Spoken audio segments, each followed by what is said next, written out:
Today we're going to be looking at a single phrase in the first chapter of John's Gospel. I wonder how you're getting on with the lockdown. Some people seem sanguine, chilled, very relaxed. Several people have said to me that there are elements of this that they're quite enjoying. Someone said to me a while ago, this is an introvert's dream. I don't have to see anybody and I get permission not to see them. Others, extroverts among them, don't feel quite the same way about it. My hair's going to be the length it was back in the hippie days of the 70s if this thing goes on much longer. And if I keep eating these low-calorie snacks, I'm going to need a serious diet when this whole thing is over.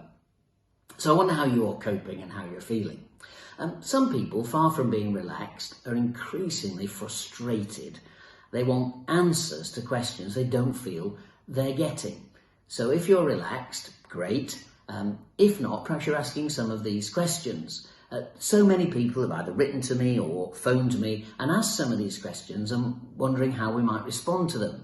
I can't do that in detail in these vlogs, but I can tell you the kind of questions that people are getting frustrated about. For example, the government keeps on saying that we should stay at home, protect the NHS and save lives. It's not clear just by flattening the curve how any lives at all are saved, just being deferred so that we lose those lives at a slightly easier rate for the NHS. Everybody thinks we should protect the NHS, but are we really saving lives by social distancing? Perhaps we are, but it's a good question. And then the questions about other countries. Why have we got such a high death rate compared with, say, Germany? So slow to come out of this compared with nations like South Korea, or handling this in the same way as Sweden. How come we're in such a different situation and they seem much more ready to test people and we're not?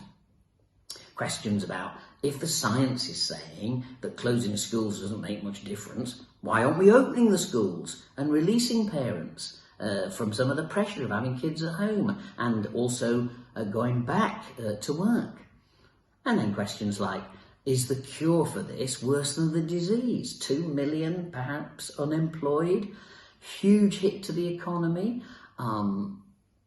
Is that a price that's worth paying, particularly when more people may die from other causes? Well, these questions may all have good answers, but if you're feeling them, and I know a number of you are, and it's bottling up inside you, that search for truth, what is the answer to this? What's the facts in this situation? I want to encourage you to keep on searching. Over the course of these vlogs and in the future, I'll blog and vlog about these topics and hopefully reflect on a Christian response. But for today, how do we cope with that growing mental frustration if we have it? Well, I was drawn to John chapter 1, amazing chapter about who Jesus is, the Word made flesh and dwelling among us, and he came to his own, they didn't receive him, but everyone who receives him, to them he gives the power to become the children of God. Very exciting passage. But the verse I want to look at here is in verse 14.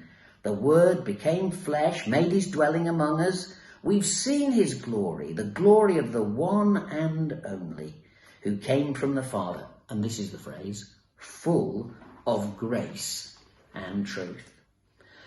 So my urging to those of us who feel mentally, intellectually frustrated, questions that we haven't got answered, is this. Let's respond to this in the Jesus way.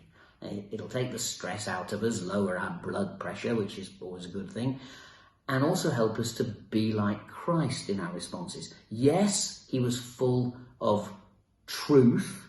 He was, in fact, the way, the truth, and the life, as John 14 verse 6 tells us. But not only was he full of truth, but full of grace. And so if today you're frustrated in a whole range of ways by this situation, I pray that you'll learn to respond to it in the Jesus way.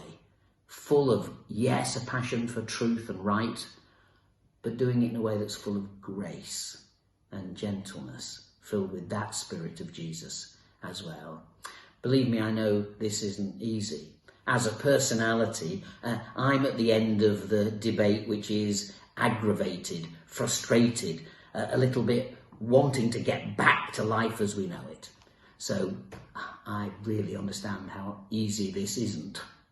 But pray today for myself and for you too, that in your questions and struggles and frustrations with lockdown, you'll know the peace of Jesus, who is truth and grace, and your own life will mirror both those realities.